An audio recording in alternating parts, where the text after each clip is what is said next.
Hello everyone, we will now have a discussion on ellipse and hyperbola, which are the last two conic sections that we're going to discuss.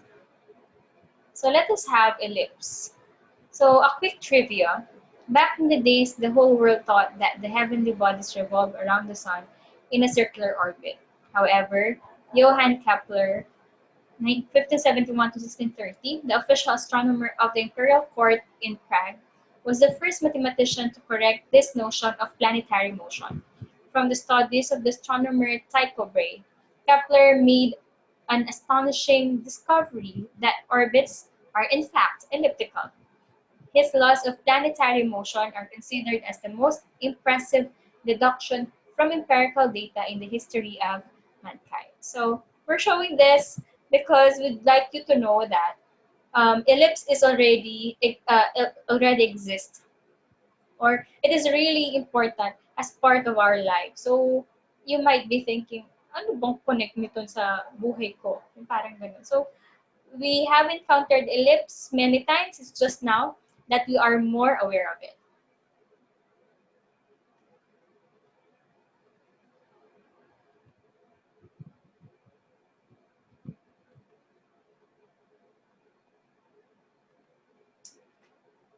So having ellipse as a locus or set of all points x, y in a plane, which the sum of whose distances from two fixed points f1 and f2 is constant.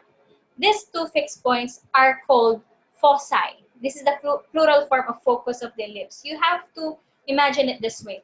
Remember, you encountered the word focus first in parabola, okay? And one parabola has one focus. Now imagine that you have two parabolas connected.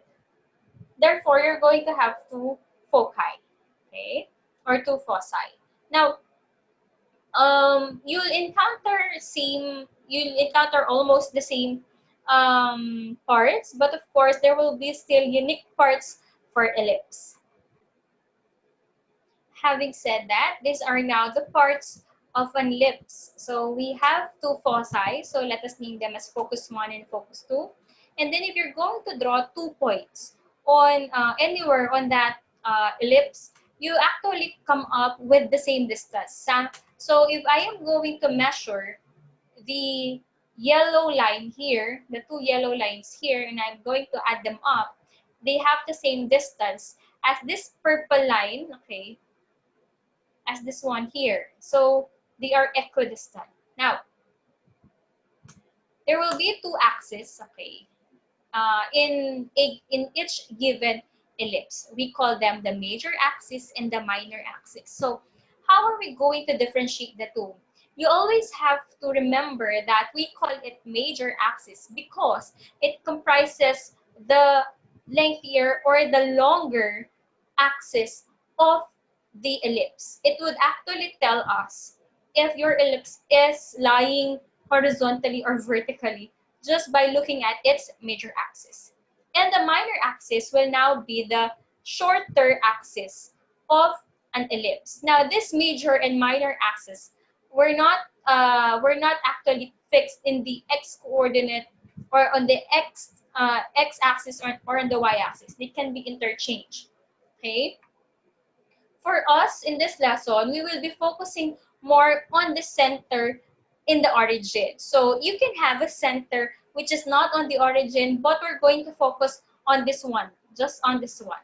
Okay, therefore the axis that you'd see will always lie on the x-axis or on the y-axis. Okay. Now, for the standard form of equation of an ellipse, with the vertex at the origin, we will be using the formula x squared over a squared plus y squared over b squared equals 1. So as you can see, they are most of them are squared, of course, which tells us that this is not that far, okay, basing it from a circle, okay, because we usually have on a circle x squared plus y squared equals r squared, right? Now, for this one, you have one thing different, and that is the denominator. So we have the a squared and b squared at the denominator, and you have to check on this one. You always have one on the right side, Okay, again, the constant on the right side of the equation will always be 1. If this is not 1, then we have to make a way for this to make this 1. Okay, you'll see this on our next examples. Now take note. What does it mean when you have A, and what does it mean if you have B? A actually determines the coordinates of the vertices, while B determines the coordinates of the co-vertices. Now, what are these co-vertices and vertices? You have to take note that vertices are actually the endpoints of the major axis. And the co-vertices are actually the endpoints of the minor axis. So we call them vertices and co-vertices. So given that, it means that when you're talking about major axis, we use the variable A. And if we're dealing with the minor axis, then we are using the variable B. Now, here are the cases of ellipse. There will only be 2 cases, okay? Case wherein you have a horizontal ellipse and a case wherein you have a vertical ellipse. Why is it horizontal? Kasi pahaba siya horizontally, nakapahiga siya. Okay? While on the other one, you have an ellipse wherein it stands or it's vertically standing. So you see, we look more after on the major axis, okay, to determine the type of case we have for ellipse. Now you see we have both the vertices here, then the co-vertices as mentioned a while ago, endpoints of the major axis is the vertices, and co-axis will have the co-vertices. Okay? And of course, you also have the same for the ellipse which is standing or vertical. So since the major axis is on the y-axis, so you have the vertices on the y-axis and co-vertices on the x-axis. So let us talk about this one by one. So this is case 1, horizontal. So if you have an ellipse which is lying on the x-axis, it means it is horizontal, okay? You'll actually encounter vertices with the coordinates negative a0 and positive a0. Remember a while ago, we said that major axis would be using the variable a, okay? So with that, if we're going to get the measure of or the distance of one endpoint from the center, it will now be A.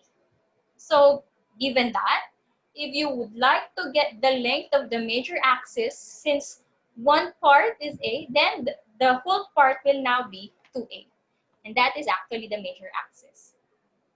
Now, if we're going to look after the minor axis naman, since they are denoted by B, then the distance will now be measured by B. That is from the center. But if we're going to have the whole length of the minor axis, it will now become 2B. And that is our minor axis. Now, if you'll be asked, which has a greater value, A or B? Okay, it will always be A, which is greater. Okay, there will be no case wherein B is greater. Remember, A is for the major axis, and major axis is always longer than the minor axis. Therefore, A is always greater than B. Okay, these are now the case, or these are now the parts that we have to identify when it comes to ellipse. Okay, you have to remember that A is greater than B. Therefore, the equation that we'll be using is x squared over A squared plus y squared over B squared equals 1. So what will be our tip? Or can we actually have a pattern for us to identify the equation, okay, without memorizing it?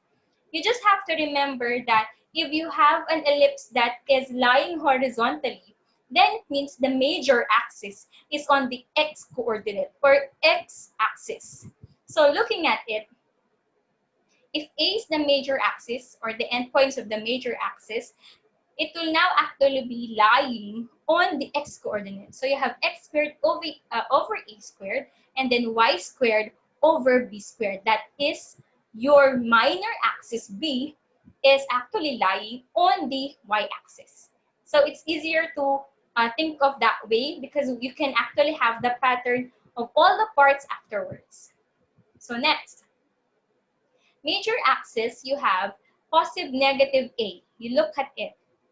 The vertices, okay, would usually have intercepts. It could be x-intercept or y-intercept. But since the major axis is lying on the x-axis, then you're going to have an x-intercept, meaning there will be a value A for the x-coordinate and 0 for the y-coordinate. Okay? So if your major axis is positive, negative A, 0, then it means for your minor axis, it will be the reverse, wherein you'll have 0 value for the x-axis and B value for the y-coordinate. Okay? Again, that will be 0 for the x-coordinate and B for the y-coordinate. Remember, they are cross. Okay? Crossing path. So it means that you're going to have a different coordinates for the minor axis and the major axis. Okay.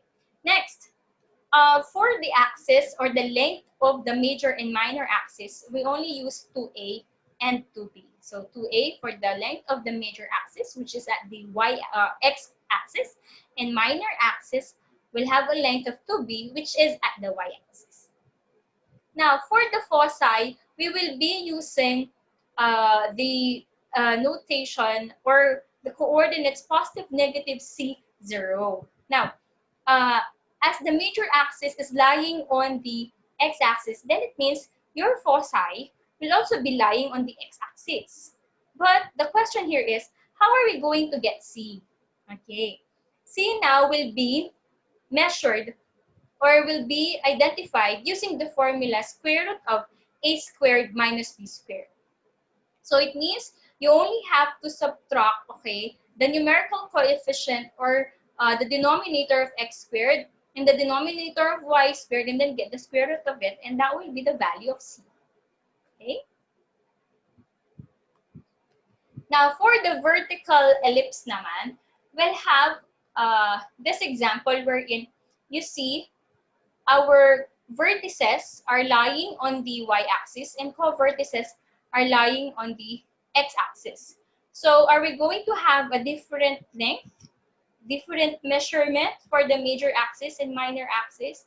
We actually don't have a different formula for both because we will still be using B and 2B for our minor axis, and we will still be using A and 2A for the major axis. So again, question, which has a greater value, A or B? So again, our greater value will always be A, whether your ellipse is lying vertically or horizontally. Because again, A is for the major axis, which is the longer axis of a given ellipse. So for our second case, we see that A is still greater than B, right? So here, A is still greater than B, but look at the equation. We now have x squared over b squared plus y squared over e squared equals 1. So as you observe, nag-switch po ang place ni a squared tsaka ni b squared. Kasi you have x squared over b squared. It means your minor axis is lying on the x-coordinate or x-axis. Then your major axis, A, is lying on the y-axis. Okay? But again, of course, the constant term on the right side will always be 1. Again, if this is not 1, then we have to find a way, we have to do some manipulation on your equation to make it 1. So if you're going to look at the position of the x-coordinate and the y-coordinate of the major axis, minor axis, and the foci, they just interchange, okay? But the values that they represent do not change. So for the major axis, it would still be positive, negative A on the y-coordinate and 0 on the x-coordinate. Since we have a major axis that is lying on the y-axis, therefore you have y-intercepts, okay? Minor axis, reverse naman siya. You have positive, negative b on the x-coordinate and 0 on the y-coordinate. And foci, of course, it should have the same pattern with the major axis. So you have 0 and then positive, negative c, telling us that your c will still be computed by a squared minus b squared and then square root of it. Again, square root of a squared minus b squared. So whether you have an ellipse which is lying horizontal or vertical, c will still be computed by a squared minus b squared because, as we all know, a is greater than b. So if you're going to subtract b minus a, you're going to have a negative number. And square root of a negative number is actually not a real number. It's an imaginary number, wherein you're going to use I. Okay? So we're not going to have that. And of course, for our length, major axis and minor axis, we still be using 2a and 2b. So this is the summary of the two cases. We have case 1, the horizontal. Case 2, the vertical ellipse. Okay, so let us now have the first example because we'll be able to understand this more if we have our examples. So number 1, find the foci, vertices, and the lengths of the major and minor axis for the following ellipse and sketch its graph. So the given equation is x squared over 9 plus y squared over 4 equals 1. Okay, so the first thing to identify is which case do we have? Do we have case 1 or case 2? That's the first question because you will not be able to identify it that easy, or maybe you might be doing some switches, okay? You will not be able to identify which case you have. So as you can see, the greater number is the denominator of x. And we know that the greater number is always a. Therefore, you have x squared over a squared. This is a squared now. And y squared over b squared equals 1. With that, it means we are on case 1. Okay? Since we are on case 1, let's have first the values of a, b, and c, and then we'll go to the parts that are needed in the problem. So we start with a squared is equal to 9. Simplifying it, you have a squared. Squared, to simplify squared or to remove squared, you actually have to get the square root. So we get the square root of both sides. So we have a is equal to 3. So we have the value of a. Now we get the value of b. You only have to again get the square root to remove squared. So you have b equals 2. So we have b. Now, to get c, we only have to use the formula c is equal to the square root of a squared minus b squared. But we know that a squared is 9. So we just have to write 9 minus b squared, that is 4. So c is equal to square root of 5. 5 is not a perfect square, so you can actually use square root of 5 for the value of c. You might be asking, do we have to change it to decimal form? No need, because it's easier for us to simplify those that in radical form rather than in decimal form. And another, if you're going to change it into decimal form, there will be some rounding errors. Therefore, we might not be having a more accurate answer. Okay? Since we know that a is equal to 3, b is equal to 2, and c is equal to square root of 5, we are now ready for us to identify the foci, the vertices, the lengths of the major and minor axis, and we can sketch the graph in a while. So let's start with the foci. Though at most times I write it ABC, so I start with the major axis, but whichever or wherever you are comfortable, it's fine as long as you'll be able to answer all three. Okay, so we start with the major axis.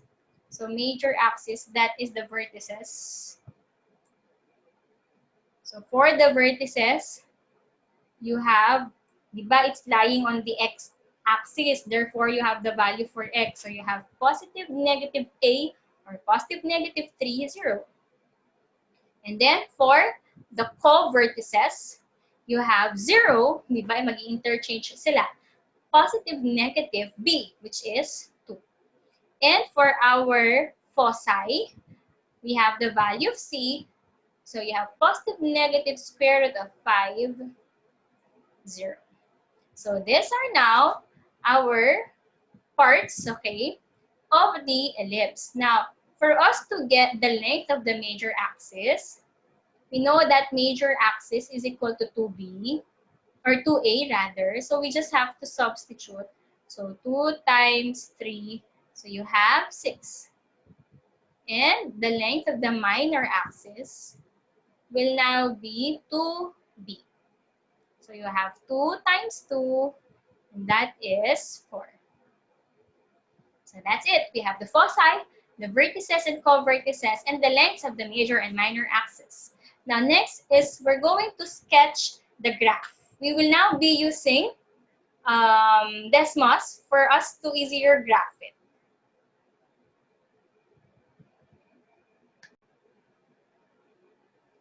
So I now have the Desmos calculator for me to graph our equation. So we'll start with the equation first. X squared over 9 plus y squared over 4 equals 1. So we don't have fraction on Desmos. So what we do is we use division sign. So you'll have x squared over 9, and then you put a space so that it will not go next to 9. Then plus y squared over 4. Then space again equals 1. Okay, so as you can see, since we already have the equation, we now see our ellipse. Okay, I'll make this a bit larger for you to be able to see it. Next, how are we going to plot the other parts? Now, for the other parts, we just have to write them manually. So we start with the vertex, co-vertex, then the focus. But whichever you want to put in first, it's fine.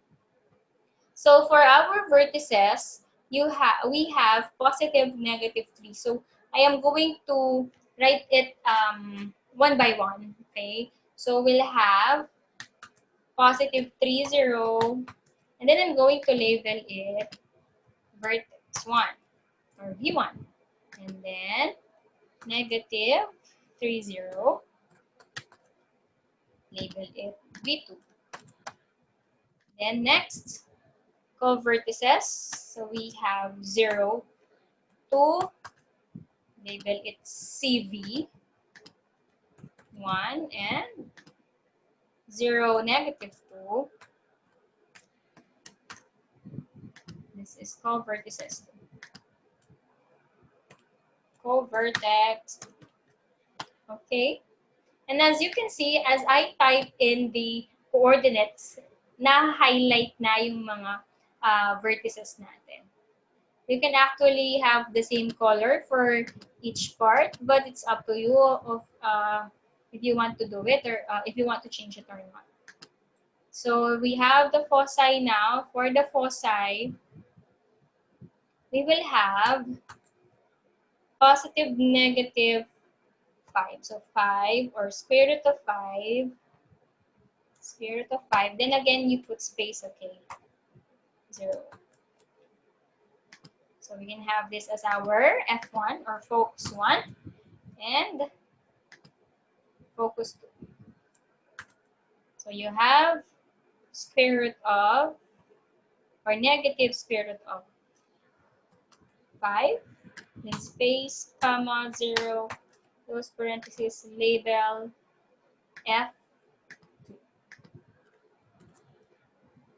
So that's it. We have now completed, okay, the parts and the graph of our first problem, x squared over 9 plus y squared over 4 equals 1.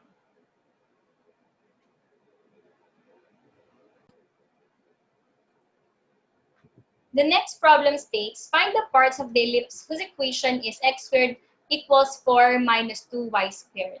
Okay, as you can see, this is a problem wherein you actually don't have the exact or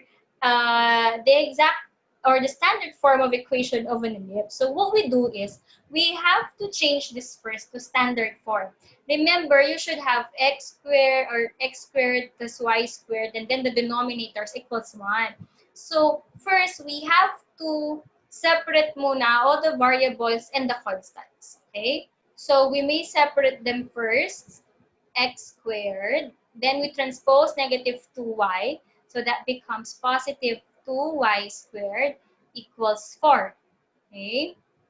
Then next goal. Our constant should always be 1. The right side should always be 1. So to make our whole equation equated to 1, we have to do something with 4. Okay? So how are we going to do that? We will now be dividing the whole equation by 4. Okay? Why 4? Because our goal is to make this 1. So if you have 4 over 4, that is equal to 1. Okay? So, simplifying each, x squared over 4 plus 2 over 4 is actually equal to 1 half. Or we can just simplify this to 2. So you have y squared over 2 equals 4 over 4, 1. See? So you already have x squared over 4 plus y squared over 2 equals 1. Now on this part, we check what case do we have. Since the greater number is again at the denominator of x squared, that means we have case 1. Okay? So, we may now say that a squared is equal to 4, b squared, b squared is equal to 2. Getting the simpler form of it, we have a is equal to, we get the square root of both, right? Get the square root. So, you have 2 and then get the square root again. B is equal to square root of 2. Okay, because 2 is not a perfect square. So to get C, we just have to subtract bigger number minus smaller number. So 4 minus 2. And C is equal to square root of 2. So as you can see, you have A equals 2, B equals square root of 2, C equals square root of 2. So we already know A, B, and C. Let us now have the parts. We'll start again with the major axis vertices. So we have B. Since it is lying on the x-axis, right? Nasa case 1 tayo. So you have positive, negative, 2, 0. Then, co-vertices, baliktad, 0, positive, negative, square root of 2. And for our foci, positive, negative, square root of 2, 0. Major axis, the length, that is 2a, so that will just be 4. And the minor axis, 2b, that is 2 square root of 2. Remember, it's not square root of 4, kasi you have 2 square root 2 times square root of 2. So that's 2 square root of 2. It's not square root of 4. Because square root of 4, that means you have square root of 2 times square root of 2. Okay. And for our example, this one is quite different from the first two examples that we had. Okay, find the standard form of the equation of the ellipse that has a major axis of length 6 and foci at negative 2, 0, positive 2, 0. So this one is quite different because you are given some parts of the ellipse. What you have to do is identify the equation. Okay, now since you are given two parts, okay, we have the major axis, length daw is 6a. 6. But we know that major axis is 2a, right? So that means you have 2a is equal to 6. Divide both sides by 2. Therefore, a is equal to 3. So we know the value of a already. Next, What we are given next is the foci. Foci is at -2, +2. So that means, remember, foci is actually uh, um, comprised of C. Okay? So meron tayong C equals to. But can we identify the equation if A and C is given? Not yet, because the equation should have A squared and B squared. So we have to identify B first, okay, using the formula.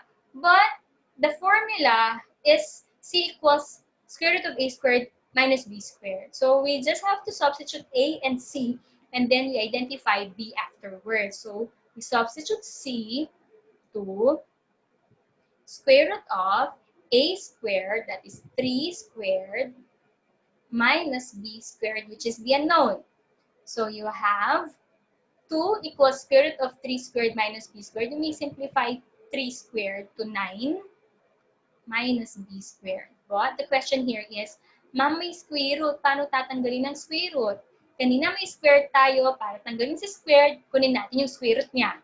Kung may square root tayo, para tanggalin si square root, kunin natin yung square niya. So, we square both sides. So, you will now have 4 equals, since naka-square po ito, maka-cancel na siya. You now have 9 minus B squared. So, we just have to do transposition. You'll now have B squared is equal to 9 minus 4. B squared is equal to 5. Okay? If you want to simplify this furthermore, you may do so. B is equal to square root of 5. Okay? So, we are now ready to get the equation. So, next question, are we in case 1 or case 2? Okay? Alam na natin si A, B, and C. Pero hindi natin kung alam kung case 1 o case 2 ba tayo. Tingnan natin. The major axis is at 6. Foci is at -2, 0, +2, 0. Okay? The values lies on the x-coordinate. Okay, foci. So, ibig sabihin, ang foci natin ay x-intercept siya. At kung nasa isa siyang x-intercept, ibig sabihin, it lies on the x-axis. And with that, we are at case 1 again. So, applying case 1, you have now x squared over a squared plus y squared over b squared. We know that b is 5. And then we simplify it further. So, x squared is over 9 plus y squared over 5 equals 1. And this is now the equation of the ellipse. For our solving applications, let us now have this scenario first. Ellipses are figures with two foci, thus having two focal points for which any ray may be redirected to. This can be observed by studying its reflection property, leading to various practical applications involving sound and light waves. This can be observed in whispering galleries, pools, and some medical equipment. Further, ellipses also model gravitational attraction caused by planets. Airplanes also utilize elliptical windows for the purpose of redistributing force towards the foci. These are just some of the applications of the theories you have studied in this lesson, further proving that usefulness of mathematics is in our lives. For this one, we have now the application problem. So let me read it. Due to the pandemic, it is imperative to use treatments with the least negative impact on the body. One of these is lithotripsy, a non-surgical treatment of kidney stones. In the initial designs of this urological process, a patient is placed in an elliptical tub of water where the kidney stone is accurately located in one of the foci to be directed with high-intensity sound waves. Note that a certain tub is designed following the equation x squared plus 25y squared equals 400. So since we already know the equation of the ellipse, okay, we can actually simply answer, or it's easier for us to answer the following questions. Determine the values of A, B, and C. Identify the coordinates of the foci where the patient must be positioned.